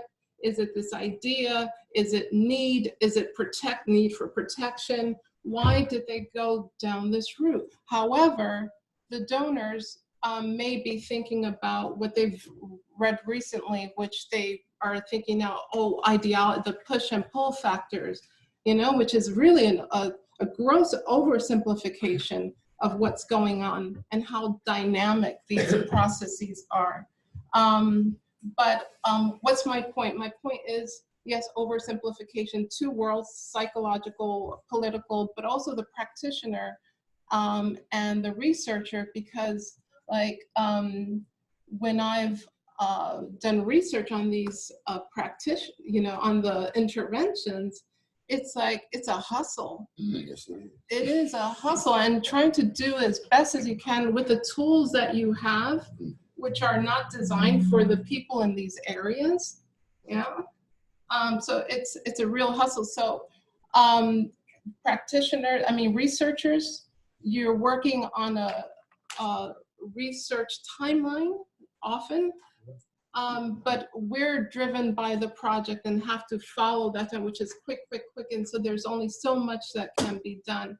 And then it becomes imperfect, no control groups, what have you. So I think we have some real challenges in that respect, and some real challenges in bringing these things together. One last thing about the wounded healers. I think that in this country, with all its wealth, most people, not most people, I don't know, I don't have the statistics on it, but mental health care isn't really accessible. So what do people do? You know, support groups are really effective. And this is what I've seen in East Africa, that model of the support group bringing people together, because you can take mental health and use it towards political aims, right? And not needing to recruit according to a strict criteria, are you extremist or not? But just recruiting among these vulnerable populations. But I think so far from what I've seen in East Africa, that's been the most, effective model with, limited resources that carries on after the project ends. Yeah, thank you so much for that. Can I just do a quick two-finger? We had an event here back in December. It's like everything seems to be this month. I can't even believe it's February, but Victoria, and I'm sorry, I'm forgetting her last name, but I'm going to send we videotaped it, so I'm going to send it out to everybody as well. She was abducted by the LRA in Uganda many, many years ago. She was kidnapped for many years as a young girl. She was taken out with a group of schoolgirls. She had children. She is now at the Kroc Institute, and she was here doing an internship with Generations for Peace. And she did this incredible event here. And one of the things that we were asking her, tell us what the donor community did right and did wrong, and what would you have wanted? And she talked about the fact that they were brought back into this community. They stayed together as a group, and they had a WhatsApp group. That programming that provided economic support also had a mental health component. And I was like, oh my God, that is so brilliant. That small little thing. I have done programs in East Africa, and I was like, oh my gosh, why didn't we put this on? It was kind of like this light bulb moment. And that was the one thing that's, to do. But anyway, I mean, a simple WhatsApp group of holding these girls together as well. So anyway, I just wanted to say that. And Anne, I know you had a... Yeah. So my question is about sort of the feasibility of these approaches on trauma treatment. Yeah. In terms of avoiding the re-traumatizing effects. And do we know what approaches work best to treat trauma that also don't have the potential to re-traumatize? And then how do you employ these approaches in contexts where you don't have people who are trained trauma treatment providers, or in general, there's not really mental health providers. Most of these contexts, I would say that is the case. So what have you seen in terms of promising approaches and for people to be quickly trained in approaches that can result in positive trauma healing? Great question. Just jotted down a couple of things. There's a delicate balance in the field, I think, having been in Syria just last month and then in Jordan most of the time. Life is incredibly re-traumatizing for refugees and displaced people. So the philosophy that we have is really about harm minimization, that people are going to be triggered by almost any intervention because they're triggered by life. So I'm not that worried about it on a given day, because the structuring a healthy environment around those natural events happening for a person is better than having it happen on their own and having them Wikipedia what's a panic attack. So absolutely, we have safety plans. We have direct connections between any and all community facilitators and a certified mental health professional to deal with acute incidents. We're connected to local referral systems for MHPSS referrals in camps, in IDP areas. Of course, we have the proper safety plan. As far as specific approaches to minimize re-traumatization, there is strategic re-traumatization. There's strategically triggering someone in the therapeutic process, absolutely. But there's certain interventions that we know do a better job. Narrative therapies work really well for some populations and not for others. If how self-directed it is. You know, the worst thing to do is tell me what happened to you. You know, that's an old paradigm that's dying in therapy anyway. But narrative therapies work pretty well, including for children, especially with practice. CBT works well for some populations. The problem that I often face with CBT in a place like a refugee camp is that most of the cognitions aren't false. You know, you don't have an inaccurate view of yourself. You are treated like an animal every single day. You can't change that cognition because that's real. So CBT has good and limited effects. EMDR has proven really well, but that's EMDR. It's with focuses on eye movement, but you need pretty significant, substantial level of training and hours of clinical supervision before you can practice that. Body work, breath work works pretty well, but I found that it works better when it's accompanied by prolonged explanations of why and when. Because there's a really strong phenomenon I see, especially in refugee mental health, of nice meaning white lady, yoga worked really well for her, so now every refugee should do yoga. So it's an imposition. There's an imposition of my healing journey on other people because it works for me. Yet it doesn't make any sense statistically.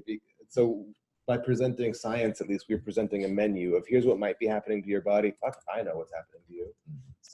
Choose some things that work well for you, and here's a safe way to do it. And then letting them practice it on their own.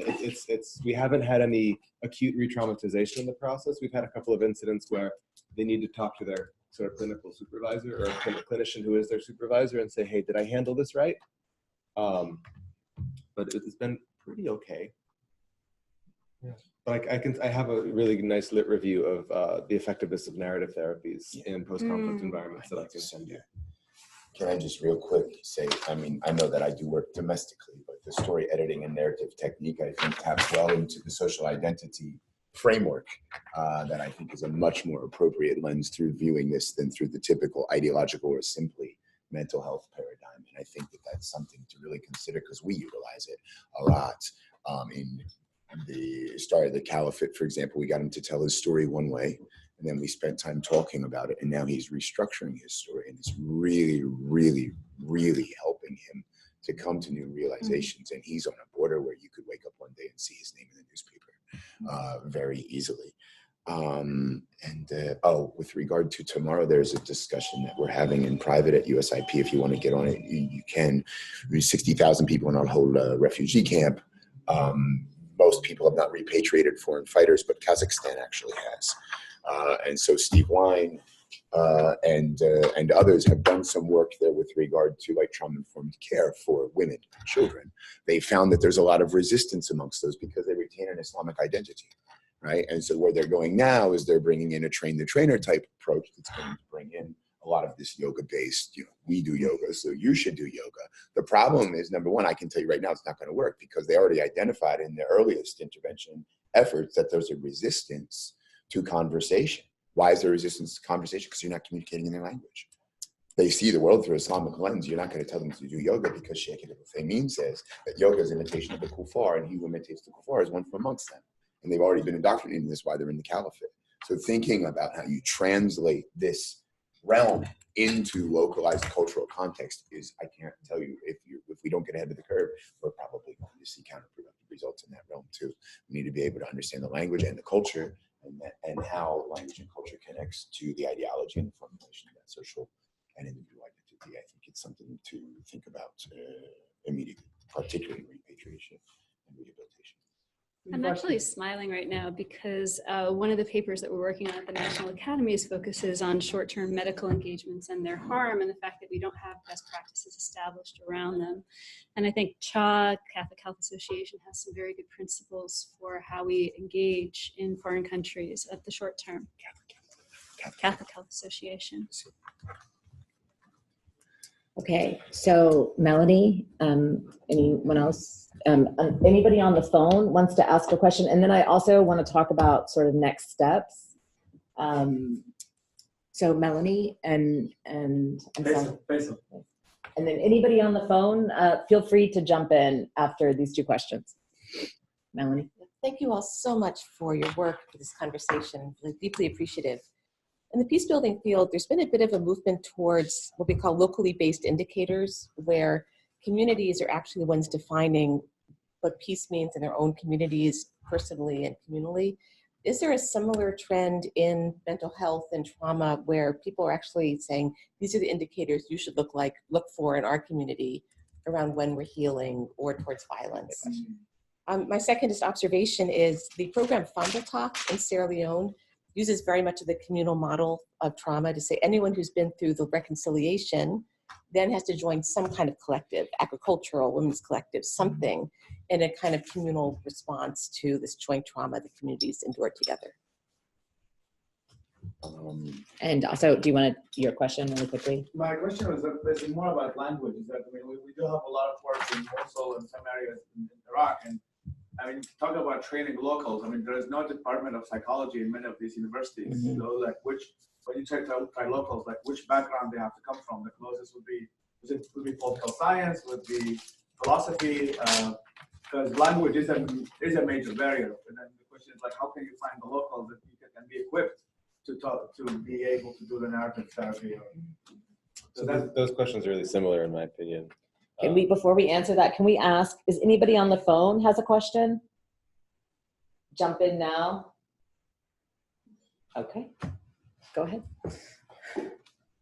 You know, even if there were a psychology department at the University of Mosul, they would have been trained in what psychiatrists in the US were trained on 25 years ago.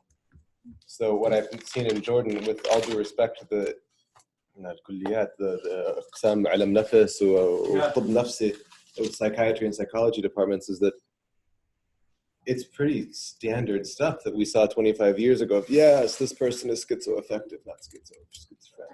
It's that armchair, I want my اسمي على مكتبي مع دكتور كل حدا بيحكي لي دكتور. You know, you want the recognition and the status, and it's often not entirely a great or innovative quality of care.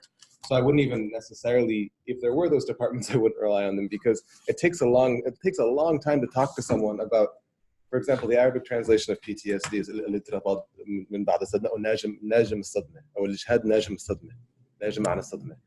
There's 3 or 4 ways how it's used in Syria is different than how it is in Jordan, is different than at University of Baghdad. Those string of words together make no sense as far as the diagnosis. You know, and it's been a really interesting process translating neuroscientific terminology that is maybe 15 years old in the United States, yet has never been translated into Arabic, because most Arab countries, once you get to that level of education at the doctorate level, it's done in English. Yes. So there's already a massive gap there. That science, there is no such thing as community accessible science in the Middle East. It doesn't exist. The terminology doesn't exist. So half of my job for the past 2 years has been inventing terminology in a way that makes sense for people. And the indicators is the same way, even using exclusively US-based diagnostic criteria in the DSM that was developed mostly for Vietnam veterans. There's about 17,000 manifestations of PTSD, or permutations of ways to have PTSD. What does that mean for someone who's ta'ban nafsiyan or madghut nafsiyan in the Middle East, in an Arabic expression that doesn't mean anything in the DSM? And they don't qualify for the diagnosis, therefore they don't qualify for treatment, even though they have 6 of the 7 symptoms.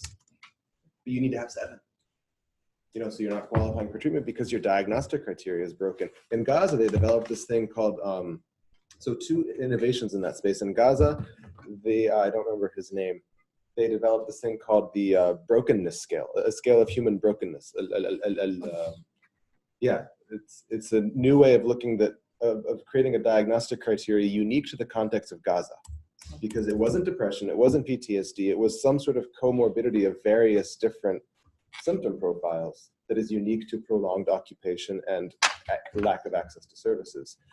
SAMS, the Syrian American Medical Society, recently released a paper on a new diagnostic criteria that they're pushing for inclusion in the DSM called human devastation syndrome. The modern nafsi. So it's sad that it has to exist, right? And the fact is that it actually was capturing more of the symptomatic profile of protracted IDPs and migrants who didn't fall into neat diagnostic criteria as outlined by the DSM. So there are efforts happening for that. It's just how much those are going to be mainstreamed and then make it into any research outside of the refugee mental health space is still up for question.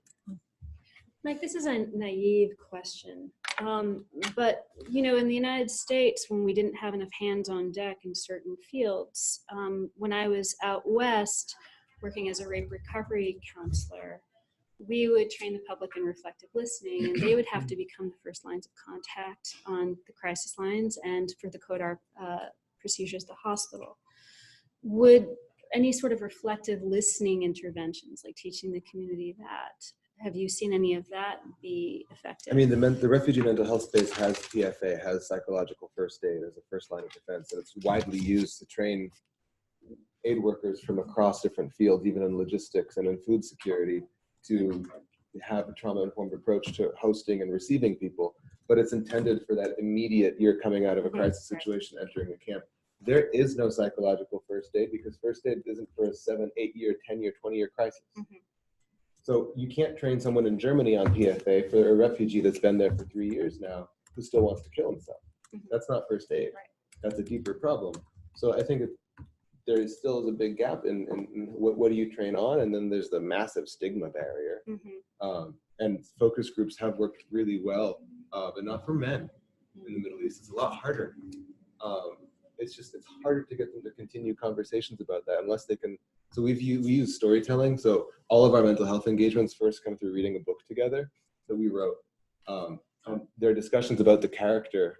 It's like, I'm asking for a friend. You know, it's that type of approach. I don't care who you're asking for. It could be you, it could be your brother. As long as you have the third party to talk about it, relieves a bit of that shame barrier in talking about it. But there's still so much room for that type of innovation. Like something that hasn't come up here in the conversation is gender and violence and trauma, because there's a gendered, trauma is gendered. Its expression and the way it's experienced and the way you heal. And I think what you brought up is identity and CVE.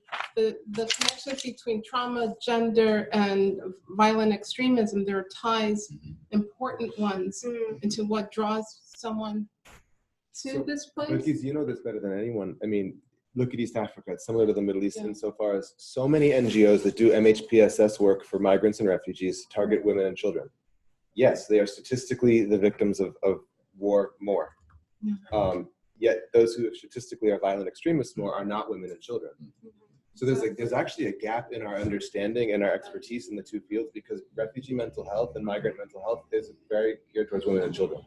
It's lower hanging fruit. It looks better. There's a clear of course, it's a very justifiable reason for doing that, but it also is frankly an easier population to work with. Also because in the therapeutic industry in the United States and in Europe, there's a much greater percentage of women that work as therapists. So there's a whole lot of stuff going on there. At the academies, we kind of have our finger on that as well, in terms of, one thing that we're trying to do now that more money has funneled into CDC, for gun violence prevention, or gun violence research, I should say, is really look at the effects of toxic masculinity and, sort of the biopsychosocial ideologies of gun violence, which is more specified towards men, right? They're usually, like the gun shootings in the United States were all very much, there was like 2 that were females in the last, out of 53 different shootings. So in the last like 5 or 6 years. So to your point, we're starting to think about that too, gender differences, and some of the, I'm putting on a fear of violence workshop in a couple of months And, we're sort of looking at reactions of fear by gender, hopefully, so it's something that we're looking at. Because, women tend to get depressive and men tend to get aggressive. So absolutely. That's women tend to get depressed and men tend to get aggressive. It's internalizing versus externalizing. Yeah. That wasn't gendered at all. No, but it's the way. Kurt, do you want to say something? Is there any last questions? Because I really do, I want to be respectful of people's time, but I also want, I'm not someone, I don't like to have events just to have events and to have discussions. I want to say, okay, these are the next steps. Like I said, we have we have most of peacebuilding organizations, the largest ones and the ones that are doing work sitting around this table and on the call. And I want to see how we keep this work going. Can I just say something really quick? Yeah. Before? I mean, we are, and we do have an impressive team that doesn't just include these individuals. And what we need to do is we need to shape these conversations and have ongoing conversations. So we've set up a website. It's rudimentary right now, CSTR, Center for Study of Trauma and Radicalization.org. You can subscribe to our mailing list. And what we're going to try to do is establish probably monthly discussions at a space here in DC, and then on top of trying to get conversations in the DC circuit, if you will, around this topic and its importance, and hopefully that will trickle down to affecting Department of Homeland Security and other domestic agencies so that they can understand how we can do this appropriately domestically. So, Thank you. CSTR.org. Kurt, I know you wanted to say something, and then I wanted to talk about how we follow up on this. Every community has people in it who can rise to be leaders. In the primary healthcare movement in the 70s, it was assumed that a primary healthcare worker could not even give out an aspirin. So it took decades to build the profile of a primary care worker so that they were accepted by the physician in town, by the nurses. We created a niche for them.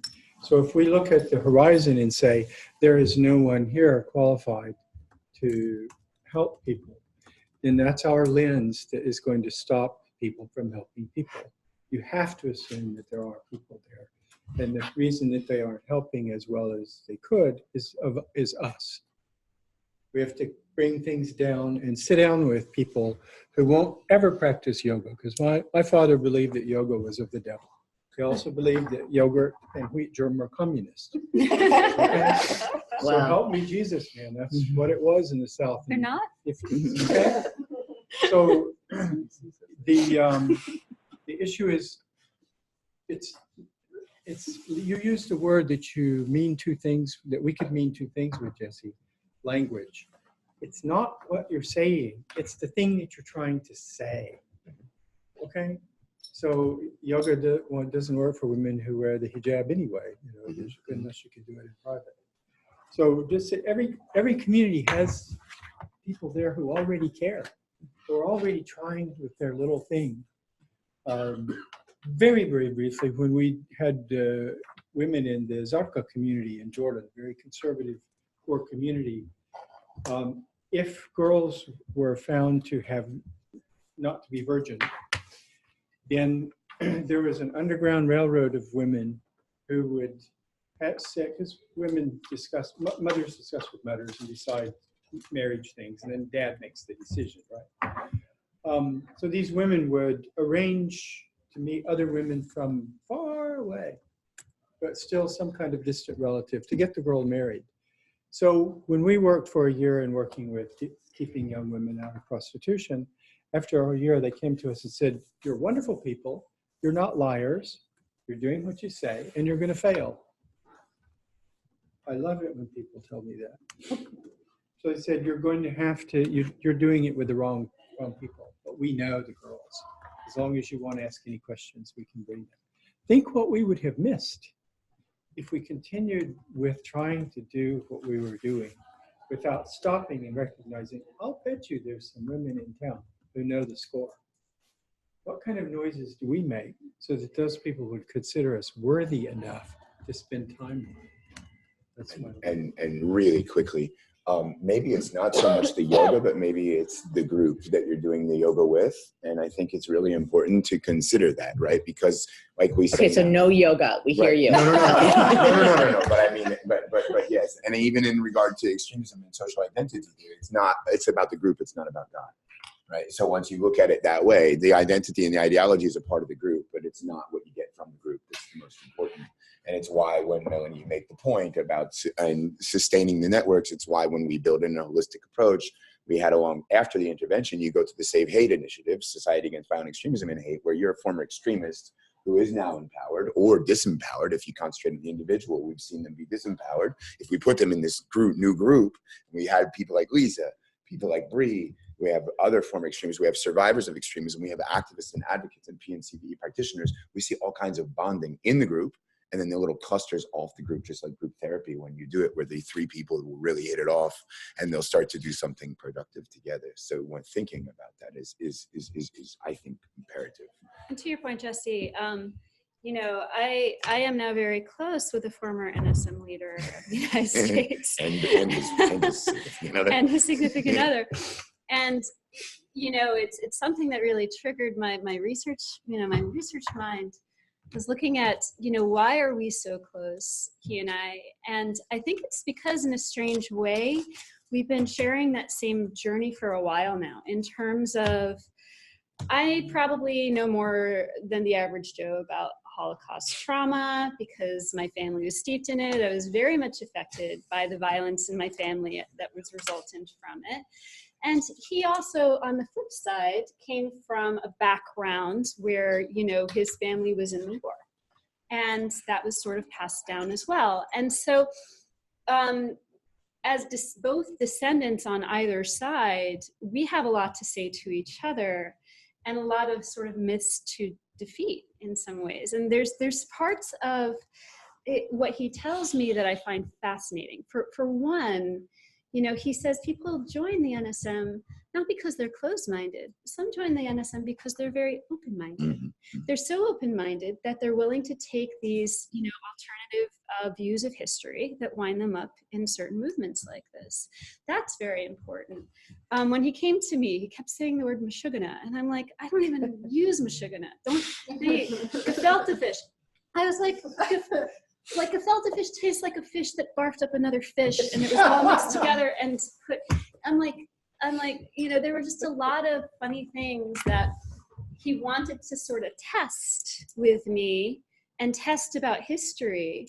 And I found that, I don't know if there's any studies on this out there. I haven't really looked at it, but descendants of these traumas, I think, may have their own sort of abilities to work with this population because they happen to know more than the average Joe about it. Yeah. And they understand, since they're on the flip side of that, I think that the way that I communicate with him is probably different than the way most people communicate with him. So we are now over time, but no, it's okay. I'm gonna be pulling a lot of this research and sorry, my brain's a little frazzled this morning with a cold. Links and so we're pulling this all together and we'll send it out to all of you. Like I said, I want to keep this conversation and this work going. Our conference this year, I'm sure you've all seen it now, is December 7th, if you haven't, here in Washington. And this is going to be, Mike and I've already talked about this, it's going to be a big focus in our conference this year. So keep that in mind as we work towards that as well. And like I said, this is, again, not the last discussion. Mike, I've also connected you to Lynn Carter, who is writing the program guide for USAID, so we can make sure that this information gets into it. And if anybody has any suggestions, I would love to hear them as well. So thank you. Thank you all. Thank you. Thanks. And thanks to everybody who's on the phone. So yeah. All right. Wow. Good start. No worries. I'm sorry, you are. I'm on my own now, Michelle.